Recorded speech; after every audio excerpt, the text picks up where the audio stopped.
Olá pessoal, então dando aí continuidade à disciplina de doenças parasitárias, hoje iremos abordar sobre uma importante doença parasitária conhecida como mieloencefalite protozoária equina, causada aqui por um protozoário apicomplexa pertencente à espécie Sarcocistes neurona.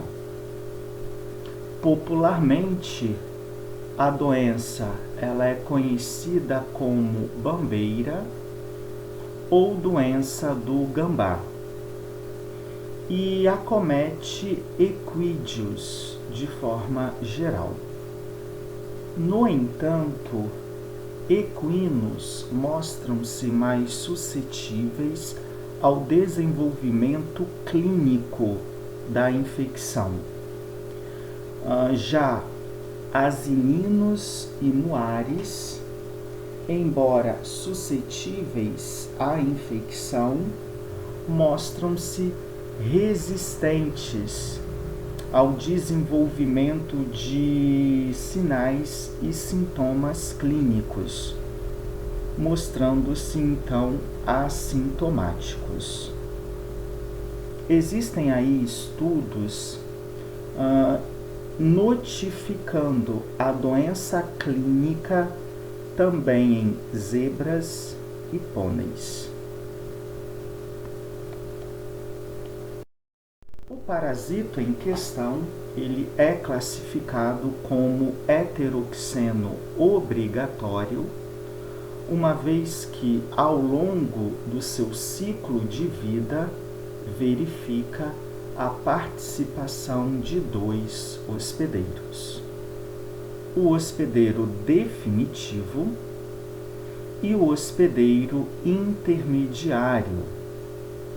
O hospedeiro definitivo é representado por espécies de marsupiais, no caso gambás, pertencentes às espécies de Delphis aurita, e na América do Sul, de Delphis albiventris. Já os hospedeiros intermediários são representados por diferentes tipos de mamíferos, como tatus, guaxinins, conhecidos como mão pelada, lontras marinhas. Autores têm identificado a capacidade de felinos atuarem como hospedeiros intermediários potenciais no ciclo de Sarcocistes neurona. O hospedeiro definitivo é aquele que abriga o ciclo de reprodução sexuado do protozoário, denominado gametogonia. Esse ciclo se fará no interior de enterócitos do hospedeiro, então, limitado ao trato intestinal, culminando com a formação de oocistos, que esporulam ainda no interior do organismo do hospedeiro. Nesse contexto, então, a esporogonia de Sarcocistes neurona é endógena, de forma a qual que o gambá parasitado eliminará para o ambiente, via fezes, oocistos já esporulados, contendo no seu interior a presença de 2 esporocistos com 4 esporozoítos cada. Por apresentar uma parede muito delgada, comumente se rompe ainda no lúmen intestinal do gambá, de modo que frequentemente visualiza não a presença de oocistos, mas sim de esporocistos esporulados nas fezes. Já o hospedeiro intermediário abrigará o ciclo assexuado, que levará à formação de sarcocistos na musculatura estriada cardíaca ou esquelética. Os sarcocistos são estruturas semelhantes a cistos, vistos em toxoplasma e neóspora. Estes sarcocistos acabam abrigando no seu interior dois estágios evolutivos do parasito, metrócitos e bradizoítos. Lembrando que apenas os bradizoítos são considerados infectantes ao hospedeiro. O hospedeiro definitivo se infecta ao ingerir tecidos crus ou mal cozidos contendo sarcocistos maduros com bradizoítos. Já o hospedeiro intermediário se infecta ingerindo acidentalmente oocistos ou esporocistos esporulados. O equino, ele enquadra como hospedeiro acidental, uma vez que o parasito desenvolverá neste um ciclo de migração errático ou ectópico, não levando à formação de sarcocistos.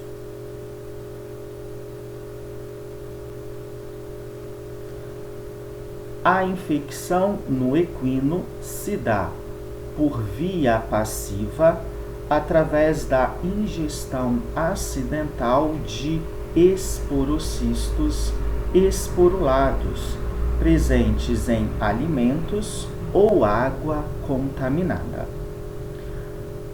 Durante a migração pelo trato gastrointestinal deste hospedeiro, os esporocistos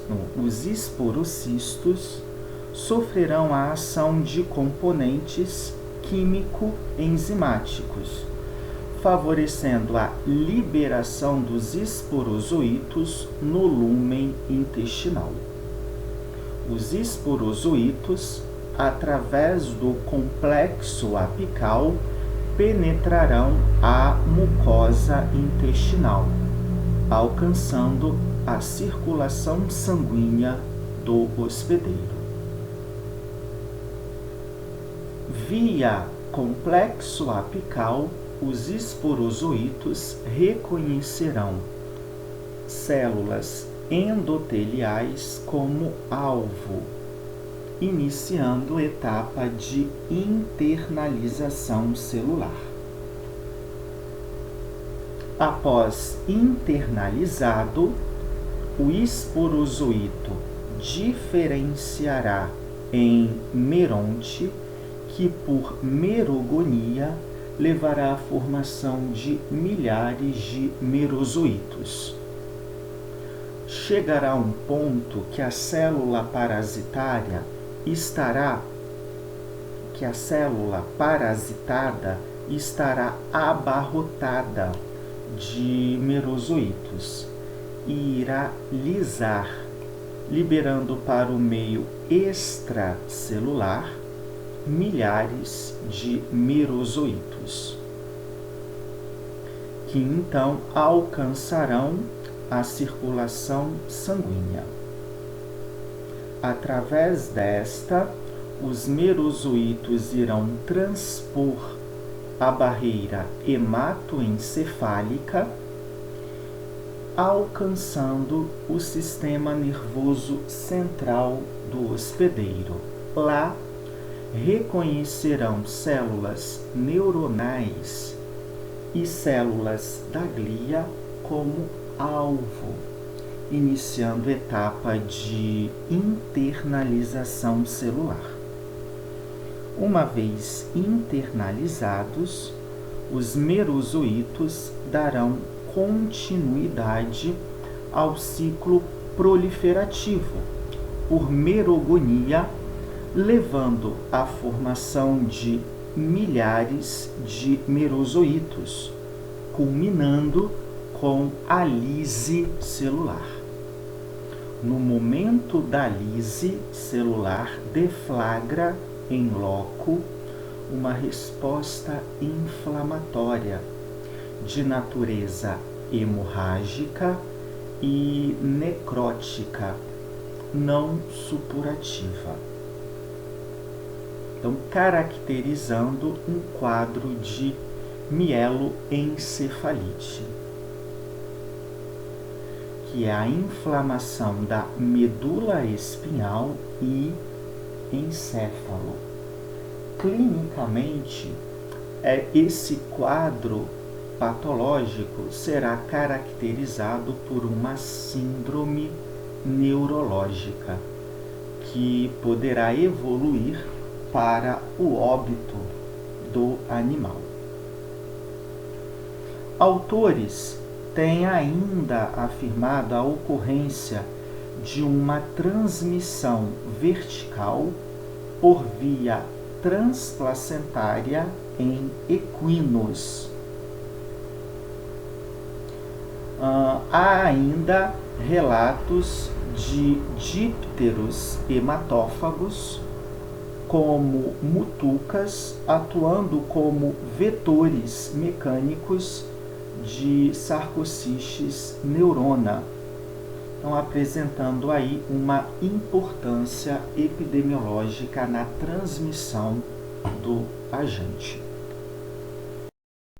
A doença apresenta uma distribuição mundial, estando presente em áreas de clima tropical, subtropical e temperado. Em relação à sazonalidade, sabe-se que tal afecção mostra-se mais prevalente em épocas do ano que apresentam uma umidade relativa média elevada. No caso, coincidindo com os meses de primavera e verão. Bom, o aumento da umidade relativa favorece a viabilidade dos esporocistos no meio ambiente. Quanto mais tempo os esporocistos mantiverem viáveis, maior a probabilidade destes infectarem equinos, então, aumentando com isto a taxa de prevalência da infecção. A infecção, acomete equinos independente da faixa etária, sexo e raça. Então, sabe-se, a partir de inquéritos sorológicos realizados no Brasil, que mais de 35% do rebanho de equinos apresenta soro reagente para sarcocistes neurona, o que então enquadra o Brasil, o território nacional, como área endêmica. Porém, a grande maioria dos equinos mostram-se assintomáticos. Para o desenvolvimento da doença clínica, é necessário a coocorrência de fatores predisponentes associados ao parasito, como cepa e carga parasitária relacionada à infecção, quanto ao hospedeiro, aqui principalmente relacionada ao status imunológico deste. Então, a ocorrência de um quadro de imunodeficiência favorecerá o desenvolvimento de sinais e sintomas clínicos inerentes ao Sarcocistes neurona. Vários são os fatores que contribuem para o estabelecimento de um quadro de imunodeficiência. Sejam elas infecciosas, por infecções concomitantes, como a anemia infecciosa equina, estresse fisiológico relacionado à atividade física intensiva, a transporte, gestação, lactação, pós-parto. Então, são fatores que acabam favorecendo e predispondo o animal a desenvolver sintomas relacionados com a infecção. Então, clinicamente, a mieloencefalite protozoária equina será caracterizada por ataxia, que é uma incoordenação motora, déficits proprioceptivos, déficits em reflexos, paralisia de membros. O equino apresenta o comportamento de andar em círculo, paralisia da musculatura lingual e, claro, podendo evoluir ao óbito.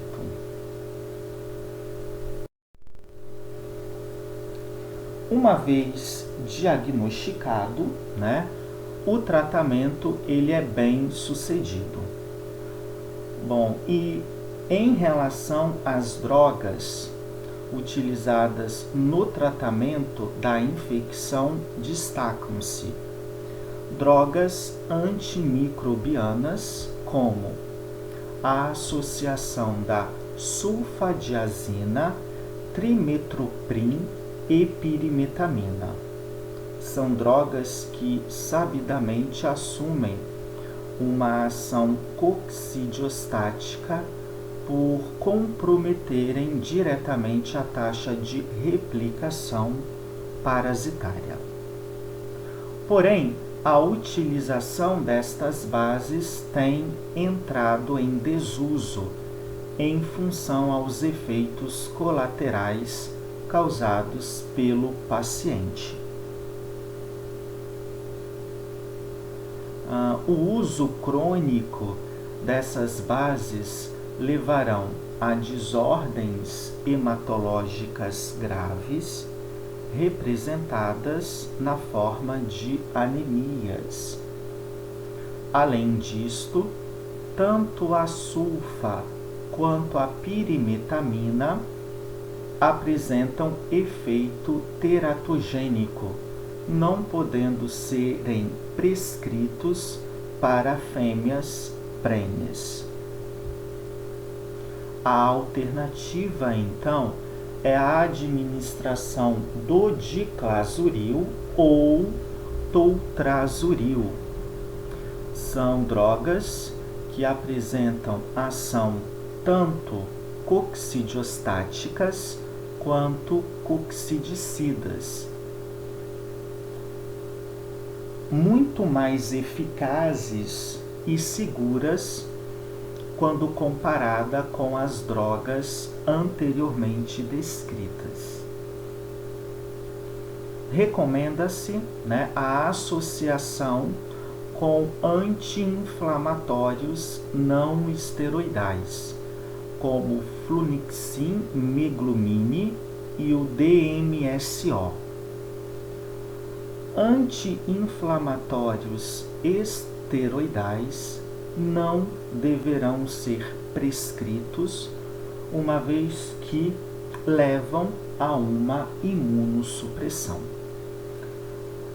Também é interessante associar ao tratamento terapêutico a suplementação com selênio e vitamina E. Esses compostos apresentam efeito antioxidante e auxiliam na reparação do tecido nervoso afetado.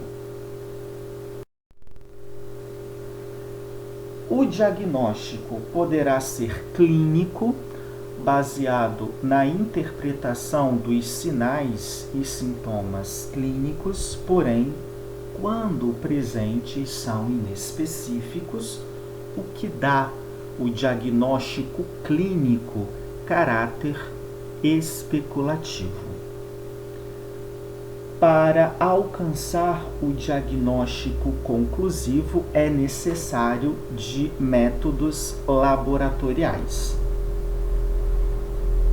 Há ainda o diagnóstico pós-mortem, realizado aqui mediante necrópsia de um animal.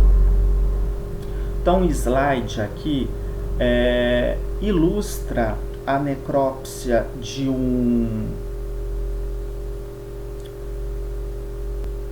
potro que foi naturalmente infectado.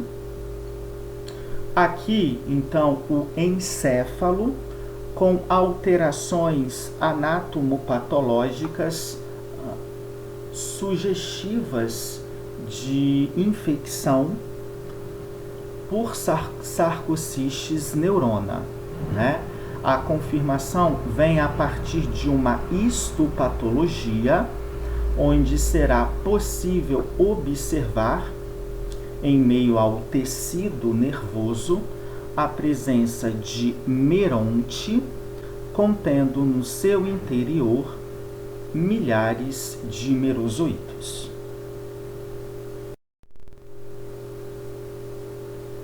Preconiza como diagnóstico laboratorial a análise físico-química do líquido cefalorraquidiano, também chamado de líquor. A presença de albumina associada a imunoglobulinas no líquor é bastante sugestivo de infecção por sarcocistes neurona.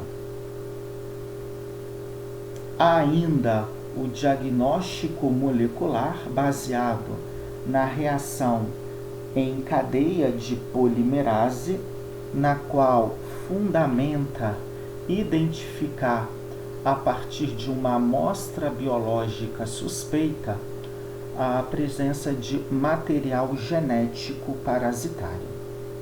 Nesse caso, utiliza como amostra para o diagnóstico plasma sanguíneo ou o próprio líquor.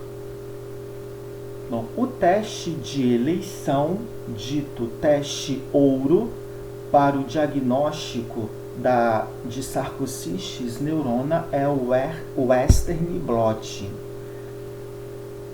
que apresenta especificidade e sensibilidade de 86%. Preconiza aí, o teste, a identificação de imunoglobulinas, IgM ou IgG, tanto no líquor quanto no plasma sanguíneo de pacientes suspeitos de infecção. Ok? O controle ele é estabelecido mediante a higienização periódica de bebedouros, coxos e depósitos de ração, diminuindo com isso a taxa de contaminação. Os gambás, por serem considerados hospedeiros definitivos, são os responsáveis por contaminação ambiental.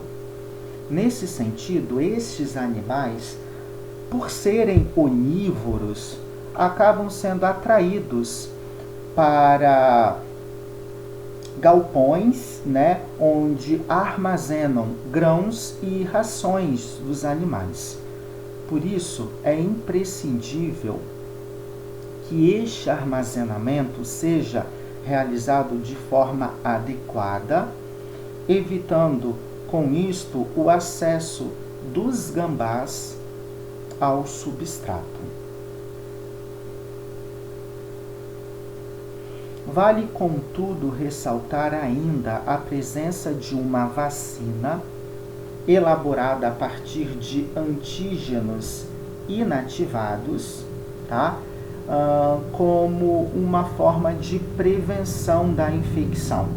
Essa vacina é liberada apenas nos Estados Unidos, não sendo encontrada no Brasil, Mas estudos têm verificado eficácia vacinal, Ela é administrada em 2 doses, com intervalo entre doses de 3 a 6 semanas, com reforço anual.